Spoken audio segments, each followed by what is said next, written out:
Hello? Yep. Say less. I'm on my way.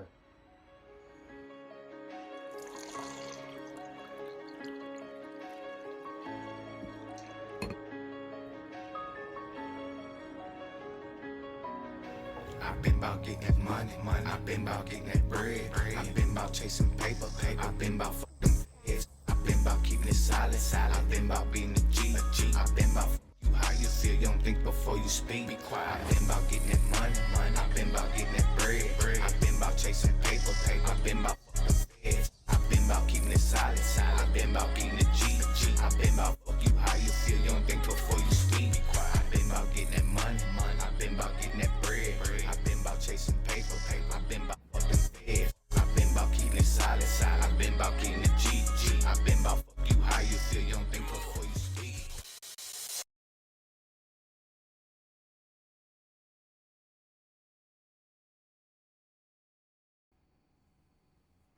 What up? What's happening? It's your boy Tony V and Nate Gannon back at it for another episode of Hard Count. We're coming at you live. We're coming at you hard. We're coming at you raw. We're doing what we do. Week one matchups. We got a lot to talk about, a lot of things to cover. Tony, why don't you say something to the people? What's going on? What's going on? I think everybody knows what we're all about here by now. I'm hoping with that first little episode we had going, did our little live. We also got that episode up. If you haven't seen that, you guys can go ahead and head on over to the live section of our channel, and it will show you our live videos and the recaps. You guys can go ahead and you guys can also leave late comments on those. You can also comment on our now videos, the future videos, whatever we have, if you want to answer any questions or have any questions about anything in the future. But as far as what we're going on about doing here, I think that we've had an exciting week one. We'll go ahead and we'll get into all the deep down stores. We'll highlight a couple of different ones of them, and if we miss anything, we'll go ahead and hit that later on in the week with a live stream and highlight those ones that we miss a little bit more. I'll go ahead and pass this one Well back on said. over Well to you, said. Nate, and we'll get on right on into this. Well said. Well said. Like he said, if you don't know by now, you better get to it. Click the like, drop a share, hit the subscribe, show some love. We're here for the people, by the people, for the people. If you got some content, got some takes, got some art, anything you want to share, hit us up. We're down to collab. We're down to share and explore. It's a team effort. We need everybody involved. We need everybody watching. But we're gonna start out here. Week two, episode two, a hard count. Um, did your team win this week? I know my team won this week. Tony, did your team win this week? Oh, they won. They won this week. They definitely won this week. We got some dubs. We got some heartaches, ladies and gentlemen. We're gonna get into it here. Um, if you're a Dallas Cowboys fan, if you're a Kansas City Chiefs fan, if you're a Miami fan, if you're a Jets fan, if you're a Carolina fan, Saints fan, Giants fan, Falcons fan, Browns fan, Patriots fan, Seattle fan, Tennessee fan, Lions fan, Texans fan, Ravens fan, and last but not least, Bears fan. Your team did not win this week. No, So not at all. all that chit chat and jibber jabbering, just wait for another week. It's a long season, ladies and gentlemen. But just keep it real. I don't need to hear no chirping, none of that. Nope. The only talking that needs to be happening is if your team won this week. And ladies and gentlemen, my team won this week. Correct. Correct. Both of our team, we won this week. Uh, Definitely did win in good fashion. Yes. We will say we What? did win in good fashion. We're just gonna leave Overall, it at I that. mean, it joined a bunch of the other exciting games that we had going on this week. I mean, we had a couple big upsets, like we mentioned, the Colts and the Dolphins. Um, I wanted to highlight that one real quick because that game right there surprised me the most out of all of them. Honestly, I mean, the Colts held the Dolphins with a big old donut for, I mean, I don't know how long. I was looking at the TV and looking up at that corner, seeing the screen flash by with a big old donut on Miami for I don't know how long. So I'm going to take my hats off to you guys over there for the Colts fans. Go ahead, pat yourselves on the back. Give yourself a round of applause. I was not expecting that at all either, Tony. I was expecting to go the other way, in all honesty. But it looks like those Dolphins and Mike McDaniel and those fans are on the hot seat already. And I saw rumors today. They're just rumors now. But there were rumors going around that Tyreek Hill is looking to go over and see Mr. Rogers over there in Steelville. So I could see that happening. Head coach Mike McCarthy took a lot of heat after the game. I don't know if you saw Rex Ryan coming on, and he's an ex Jets coach. So we gotta hold that into effect. But he came out saying, I wrote it down here because it was kind of big. He said, McGenius guy. He had other couple choice words for him too, but all derogatory. I'm not gonna promote that here on the show. But he said that team has no respect for their coach. They play like it. They're soft. Every part of their football team, soft, as a reflection onto their coach. And I can't say he's wrong. I mean, over the past couple years now, I mean, Mike McCarthy hit the scene hard. He showed promise. He came out with swagger and poise, and he turned that team around. But since then, I mean, he's had a quick drop off the past year and a half, it would seem.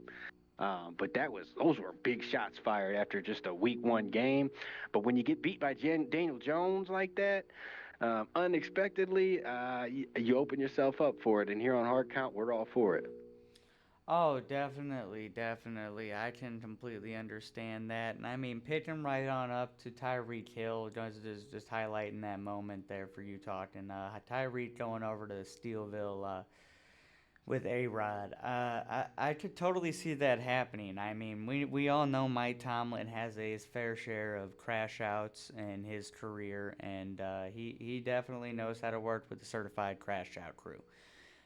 He's done it time and time again, for sure. And I quite honestly, I think that they could possibly pull off some good stuff this year after seeing what I saw with them versus the Jets, as well as the Jets too. The Jets too. That was a phenomenal game. I was amazed to see it. It was good to see.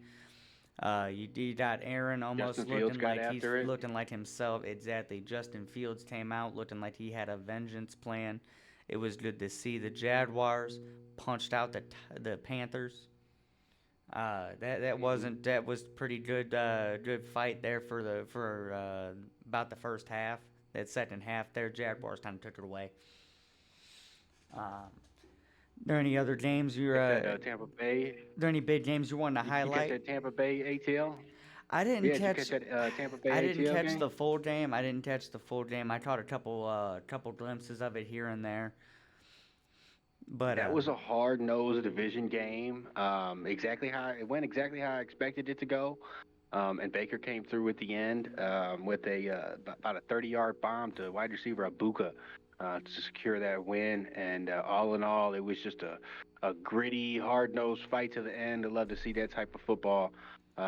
Both of those teams came out firing. I was on the fence about how ATL might do, but Penix had a good game. That running back had a good game, and it was just solid football all around. So hats off to those two teams.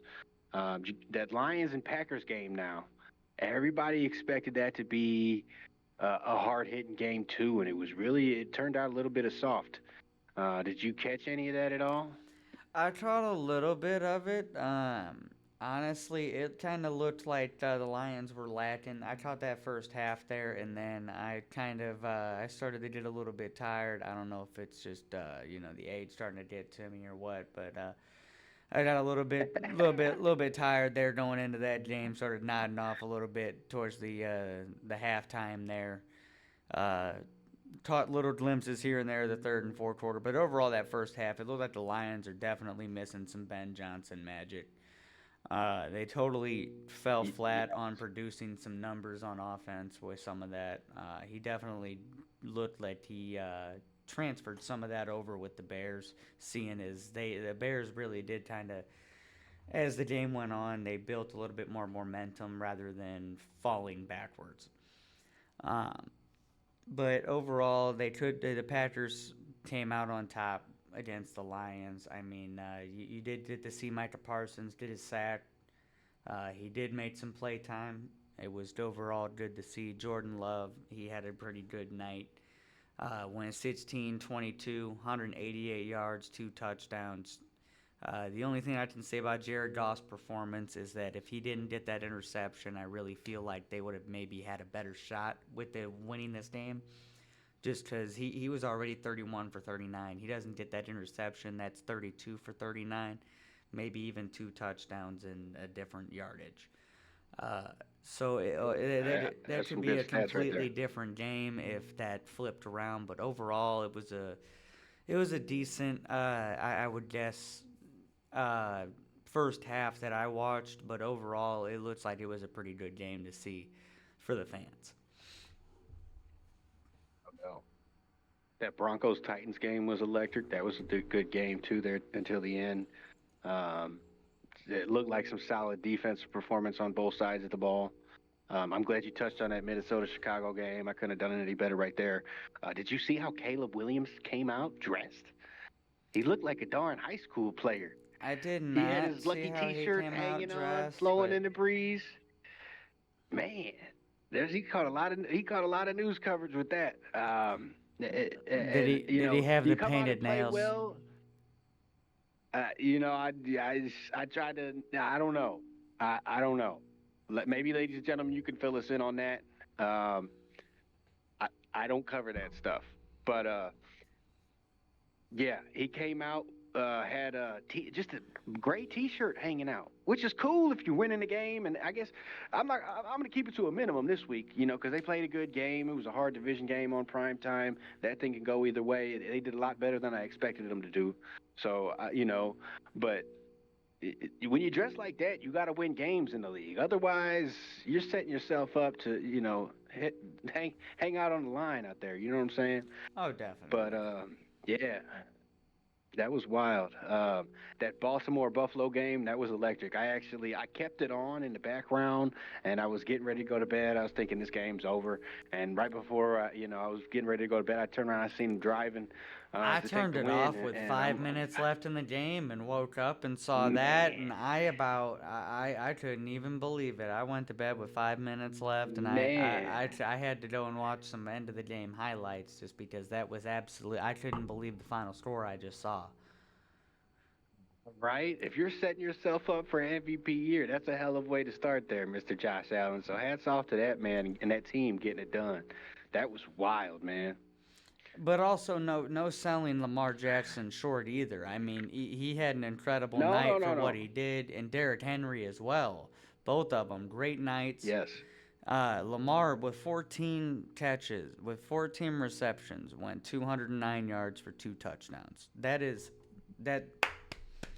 phenomenal. That's enough to get you that dub. I mean, the only thing that I can say is that their defense failed that team. But overall, that's a hats off to Josh Allen for exposing them in that way and making that happen in that fourth quarter, because that is some crazy fourth quarter magic right there. That's so much, we haven't heard them kind of dealio since Tom Brady left the league. Yeah. Speaking of that, Josh Allen became the only quarterback in history in that fourth quarter to throw for 250 yards and 2 touchdowns in any one quarter. And like I said, it happened to be in the fourth quarter. So that's just – those two teams are like peanut butter and jelly by this point, man. They're close enough to call it a rivalry, how much those two teams play. So that was – I love to see it. I had picked the Ravens to win, and they came out and did what they did. And that was just – shout out to the Bills, man. Bills Mafia. I would have totally. I would have taken. I want to say I did take the Bills, but I didn't think that it would be like this. That is crazy. Nobody saw that. No, definitely not. I'll cover a couple other things that were in the news today. In week one, only 3 quarterbacks had 300 plus yards. Do you know who those quarterbacks are, Tony? I know one of them's Josh Allen. The other one is Josh Geno Allen. Smith. Yeah. And who is the third quarterback? I do not know who is that third quarterback. It's Geno Smith's opponent this week, Mr. Geno Herbert. Smith's opponent this week, really. That's interesting. Mr. Herbert. That is quite something to see. I mean, that's going to be a different kind of matchup there. I mean, that's going to be, if that's a battle of the air raid, that'll be a quite interesting matchup to see, to be quite honest. For sure. And Geno's in good company. I mean, those other 2 quarterbacks, that's kind of what they do. I think Geno had a lot of people counting him out, counting him under this year. And Geno looks poised and pissed off. I'm just going to leave it at that because it's early on in the year. But Geno looks like he is laser focused right now, and he's got a chip on his shoulder ready to prove something. And you've seen how he came out in preseason. We'll just leave it at that. Ladies and gentlemen, if you know, you know. If you don't know, you might find out. Jabril Peppers to the Steelers via Ian Rappaport. That's a huge signing for them. That team is slowly building and gaining traction, it seems. And as if that defense weren't already set up to be one of the top defenses of the league, you add a player like Jabril Peppers to that defensive front. That's going to wreak some havoc for sure. $57,000 fine to Jalen Carter for spitting on to Dak. Sources say that he's not going to appeal that so that he can focus on the game, but that's a crying dirty shame, ladies and gentlemen. I don't know if Dak was fined at all or not. I think I would have seen something in the news by now if he were. But you hate to see it. It is what it is, I guess. Packers rewarded Christian Wilkins, their wide receiver, to a 1-year, $13.25 million extension amidst his torn ACL rehab. He's not even on the field. He's still on the PUP list. But I guess they're honoring him and his focus and determination to get back. And I love to see that. That's some good stuff. You don't really hear about that too often. So hats off to the Packers for doing that. That'll keep them with them through season, the 2026 season. Got 3 plays into the game. Xavier Worthy had his shoulder dislocated with a crossing route hit by his own player, Travis Kelce. He's listed as day-to-day. He's in a brace right now. They're looking to avoid surgery, which would be season-ending. But right now, there's no timetable on his return, or really, I'm sure they're trying to keep it on the hush just for strategy reasons. But ladies and gentlemen, the Kansas City Chiefs are without their top 2 wide receivers now. So we're saying Rashee Rice is serving. Bench them if you've got them. Bench him if you got him. And if you got the Chiefs defense or the Chiefs head coach, probably want to sit those 2 too. They are without their starting number 1 and number 2 wide receiver. Rashee Rice is serving a 6-game suspension to start off the year, and Xavier Worthy is day-to-day. So I'm sure they'll figure something out. Who knows? They might bring Tyreek Hill back themselves. But the Chiefs always hang on. They're always lurking, and they always bounce back at the end. So I'm looking for them to catch a wind and gain momentum here down the stretch the next 4 to 6 games. But, man, those Chiefs fans are real quiet. They have been for a while now, Tony. I know a lot of Chiefs fans here in the Midwest. Since that Super Bowl, it's definitely here in the Midwest been a little bit quiet on that. I did, however, the other day, I went into the store and was shopping around, and I did notice that they are starting to bring their merchandise back around in the stores here in the Midwest. Kind of disgusting, if you asked me. It's not really, red's not my color, It's not really my color.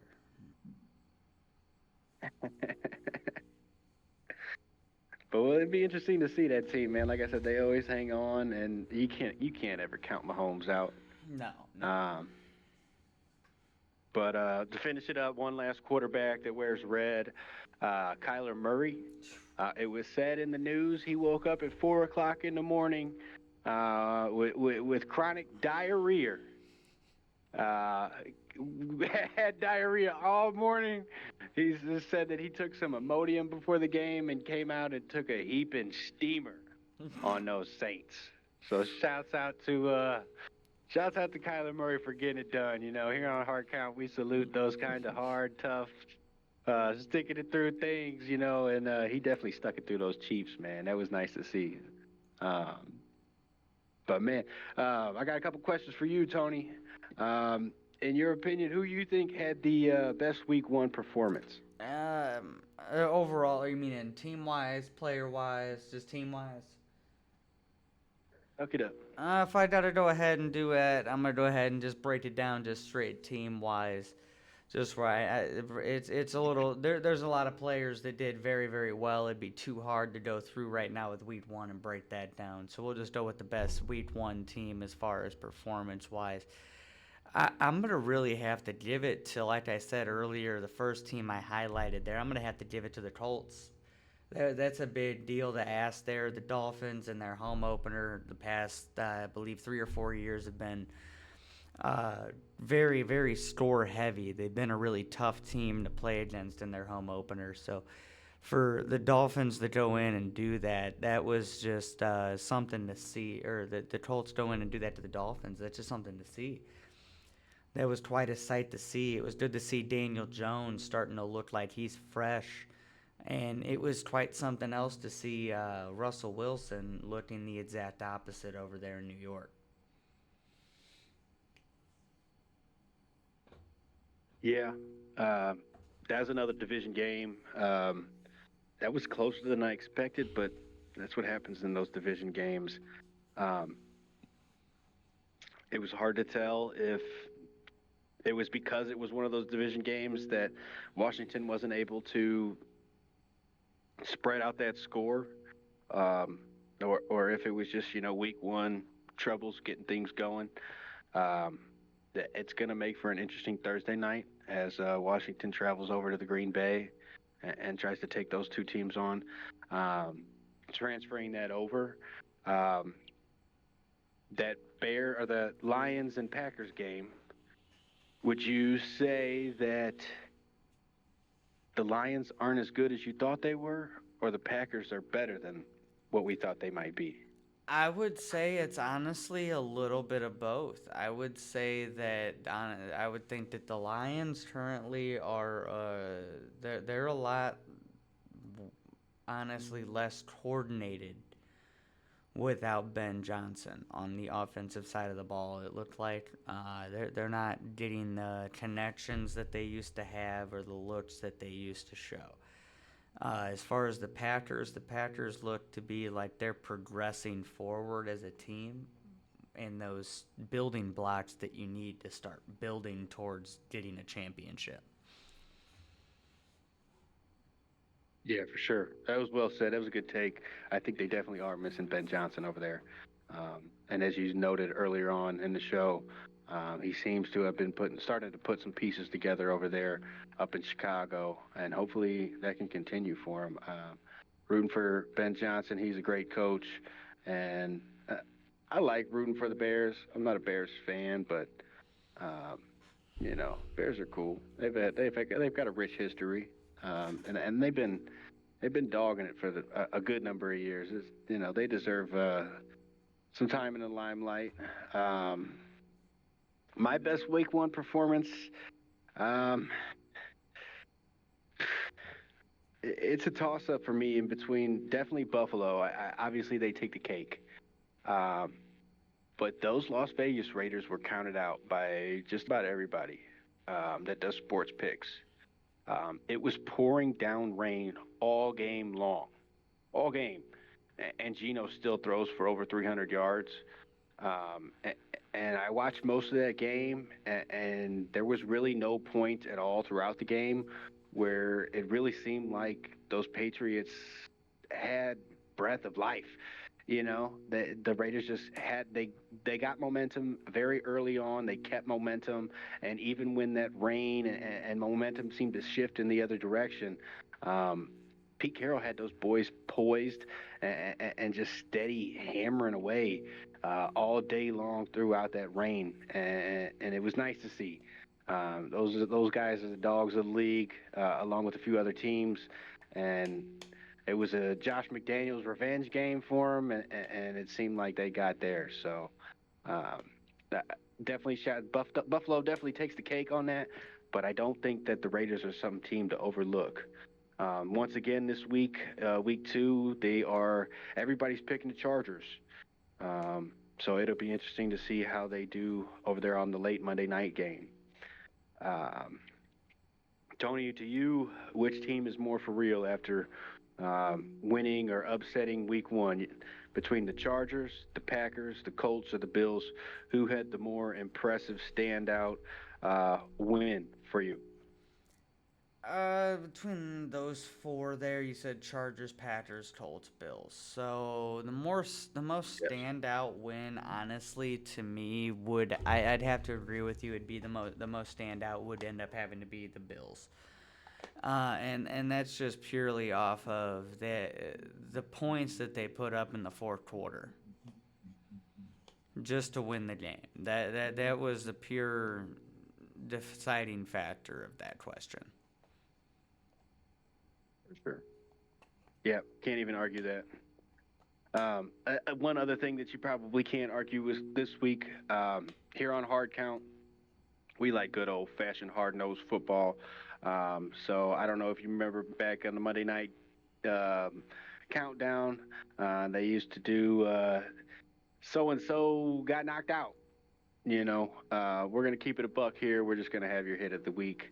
And it's really hard to contest anybody against Jalen Ramsey's hit against Garrett Wilson. With just a few minutes left on the clock, it was 4th and like 2 or 3, and Justin Fields dished it out to Garrett Wilson, and Jalen Ramsey just shook the whole stadium with a rocketing hit and secured that win for them. It was a huge hit. Love to see that for them, and it really set the tone and the momentum for them to carry on that win and into the second week for them. So I expect that defense, like I said before, to be one of the top defenses, if not the top defense in the league this year. So, that's what you want to see, your veterans setting the tone and having that big play when it counts. So shout out to Jalen Ramsey. Keep it real, keep it hard. Here on Hard Count, we salute you. Hopefully we got some more for you here later on throughout the year. And then, ladies and gentlemen, we got the play of the week. Tony and I had jumped on a call before this and kind of went back and forth between a couple different nominees. I'm going to list off the nominees, and ladies and gentlemen, we want you to comment or inbox us who you think had the play of the week, and we will definitely touch on it and highlight it on our weekend cast. So I thought Mr. Chris Boswell of the Steelers coming in and kicking that last-minute 60-yard career-high field goal for them was clutch to get the dub for them over the Jets. And as I stated earlier, Baker Mayfield with the 30-yard bomb to Abuka with a minute left to secure that dub. You got Debo with an end around to secure the dub for Washington. Tungus, San Francisco 49ers catching a touchdown to secure the win for them with a minute and 44 seconds left. And then you got Tesla, Isaac Tesla of the Detroit Lions. He caught a touchdown. It didn't really have an impact on the game, but it was a hell of a catch, and I mean a hell of a catch. When it first happened, a lot of people were saying that they didn't think he caught it, and after the first 1 or 2 replays, it's like, it might be a catch. And it turned out it was ruled a catch. We're going to pull the highlight up here on the show for you so you can take a look at that one. That's my pick for the week. Tony, did you have a pick for the week? I had two picks for the week. One of them is that D Hop catch over there with the Ravens. He was one hand catch, 2-man That was coverage, nice. pulled it in, still secured the tutty. That one was a good one. The next play one that I have is going to be the Trey Tucker touchdown from Geno Smith to start off that Raiders Patriots game. I got to give my hats off to him there. I mean, he had that defender absolutely torched. I mean, just lost in the sauce, gone, free touchdown. Wide open.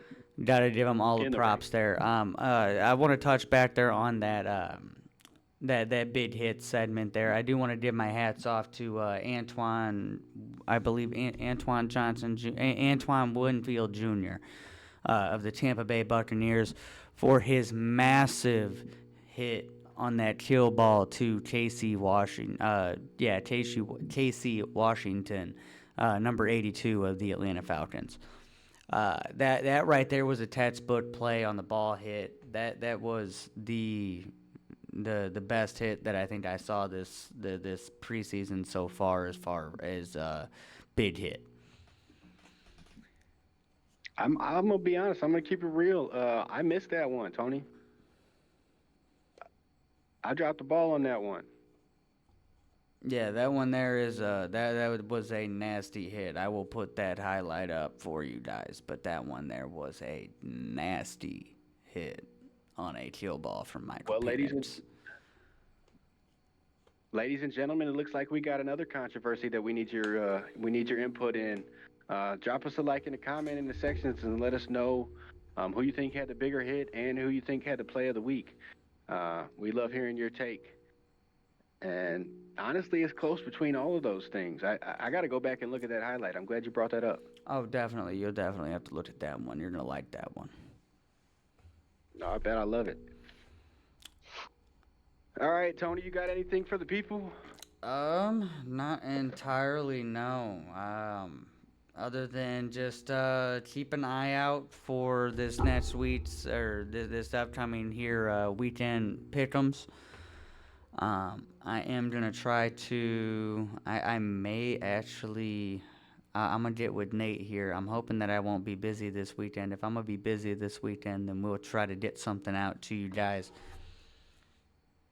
Possibly tomorrow. Maybe we can get a double episode in tomorrow or something. We'll see what we can do. But if I can maybe get an episode done tomorrow, maybe get it set for later in this weekend, that might make sense. But if that's the case, then maybe that'll offset some different news or something going on, just to let you guys know if any of the details or something that we give you guys, if we do a double video, is off.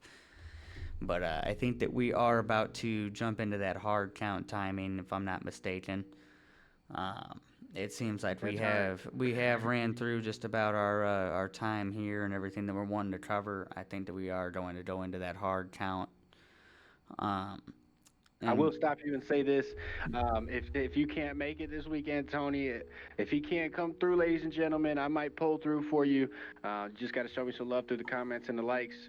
Share it up, get me going, give me something to. I don't want to be out here talking to myself, ladies and gentlemen. So. Tell me what you got. Give me a reason to show up for you, and I'll come through. No, definitely, definitely. There, no let them know what's going on. If anything, maybe I might be able to work something out, and we could possibly get a live stream going or a video call. But as far as recording, I might be out of town this weekend, but I will have to double check my calendar. Real, live, and true. We do it for you, ladies and gentlemen. So keep it real. I'll keep it real. We'll be there for each other. Yep. But it is your favorite time of the show, ladies and gentlemen, here on Hard Count. We like to keep it live, have real live raw takes. And we're going to set the clock here for 90 seconds. For those of you that don't know the rules, we got 5 bullet points tonight. It's your Thursday night matchup prediction. You got Washington at Green Bay. We'll each cover. Each of us are going to have a trivia question for the other. Number 3 bullet point, we're going to have your favorite takeaway from week 1. And week 2, you got your game of the week. And then, number 4, game of the week. And then number 5, bold prediction or what to watch out for week 2.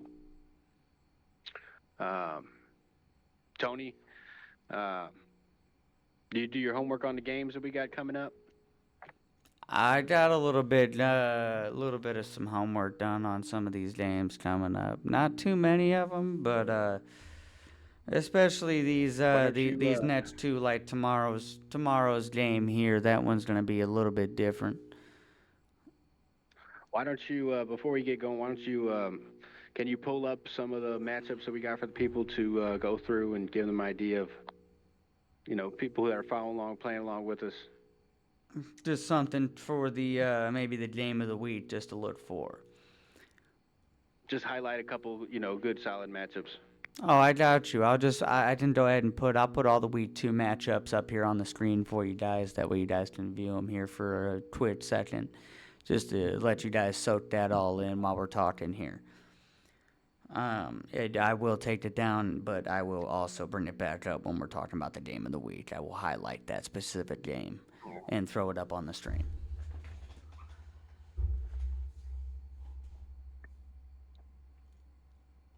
But overall, do you want to go ahead and start this one All off? that time, ladies and gentlemen. Tony, you want to go first? Do you want to give out the questions, or you want me to give out the questions? I'll answer them real quick. I'll answer them first. All right, we'll set the clock and let me know when you're ready. Clock starts, ladies and gentlemen, after I read the first question. Give me just a second here, and I am answering correct. That's what I said I wanted. Yes, sir. Just double checking. All right, I got our timer set. We're doing 90 seconds total, ladies and gentlemen. That gives us an average about 10-15 seconds. Read off and answer. The timer will start after the first question is read. I'm ready when you're ready. I'm here. All right. Who you got Thursday night football tomorrow? Washington at Green Bay. Washington at Green Bay. I'm going to go ahead. I'm going to roll with Green Bay Packers, Micah Parsons, and Jordan Love. I'm going to go ahead and give that one a 27-19 Packers. All right. Like that. When was the last time Washington football team beat Green Bay Packers in Green Bay? I can't recall a time that they ever did. I'm going to go with never. All right. What's your favorite takeaway week one? Favorite takeaway week one, I'm going to have to go with Tetriota McMillan getting some touches, getting up there, being a top 2 wide receiver right now for the rookies. Game of the week, week two. Game of the week for week 2. I'm going to go ahead and highlight out the Jaguars versus Bengals. I think the Bengals are going to come out hot swinging after that dirty loss this last week. Jaguars are going to look to pick up on their win. Love it. Bold prediction, what to watch out for week 2? What to watch out for week 2 is Ashton Jonty on Monday Night Football running hard and running fast against the Chargers defense. That's a good solid take. Love it. Love it, love it, love it. Answer that trivia question. You said never. Mm-hmm. The Washington football team has never beaten Green Bay Packers in Green Bay. That's not true. The last time they beat Green Bay Packers in Green Bay was 1986. It was a 16-7 ball game at Lambeau Field. Now, they did win on the road against the Packers in 1988, but that was in Milwaukee. It was not in Green Bay. So it's been quite a while for them to get a dub against the Packers on the road there. Gotcha.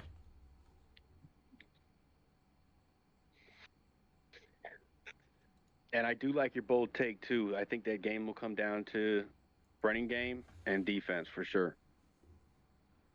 Understand. Now, I'm not saying that it won't be a big blowout, through the air. I'm sure there'll be a lot of plays through the air, but it'll come down to who can stop it and who can run the football and maintain time of possession. Gotcha. Well, that works out. Um, are you ready for your hard count, my good sir? I'm ready when you're ready.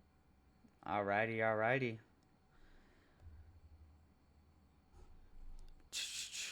Give me un momento, por favor. All right. I got you ready to go, and I'm gonna start off right now. Let's go. Tomorrow night we got the Commanders versus the Packers. Who you got? Starting off of my trivia question, it's been almost forever since they beat them on the road, and I'm gonna go out on a limb and I'm gonna take the Washington Commanders. I'm gonna call it 27-24 ball game, last minute field goal securing the win for them. Okay. And trivia question for you. So since 2019 in this league, who currently leads the league in tackles for loss?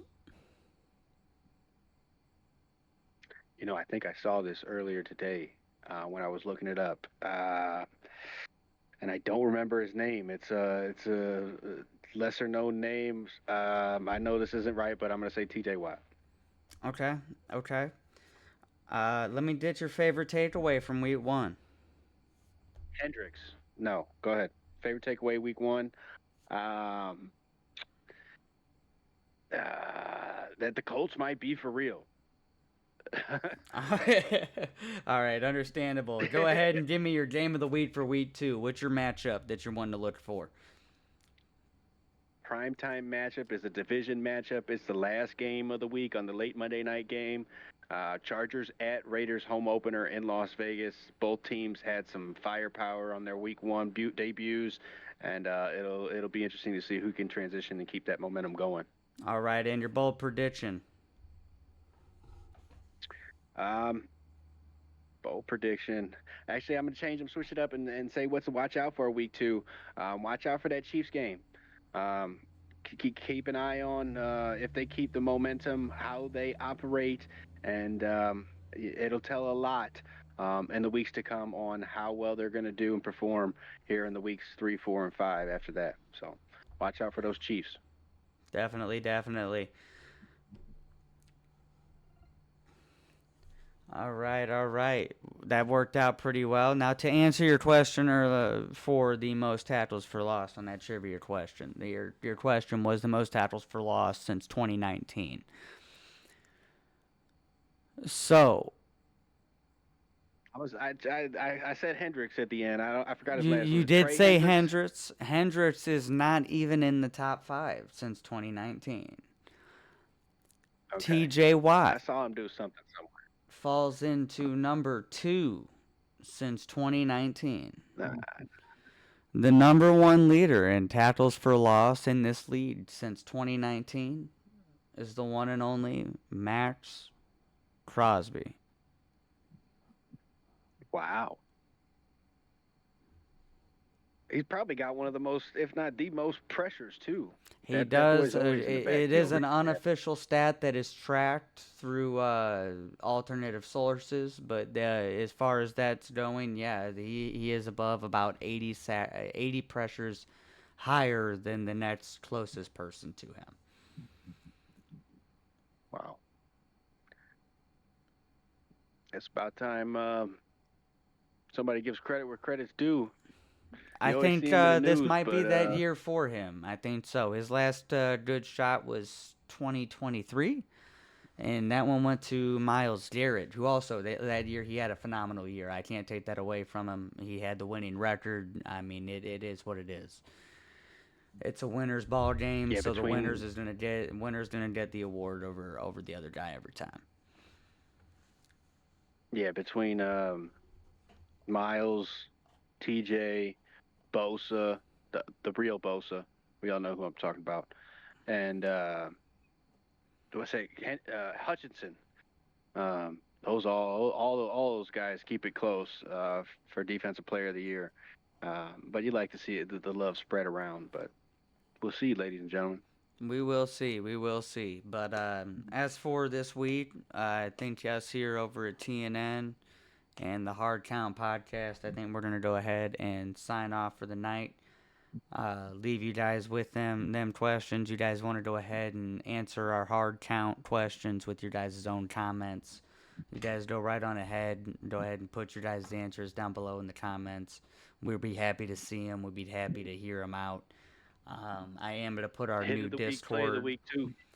We are going to put our new Discord down into the link as well on the upload. If you guys want to go ahead, you guys can join into there.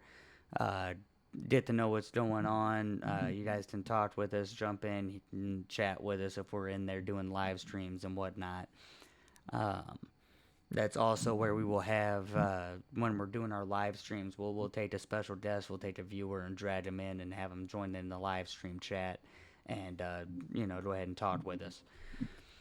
But as far as that goes, it's all a work in progress, ladies and gentlemen. Just let us know if you guys have any issues as far as the audio, the video, anything like that. We're always trying to make things work out better for you guys, for us, everybody else around. It's for the people, by the people. Well said, Tony. Well said. Ladies and gentlemen, we do it for you.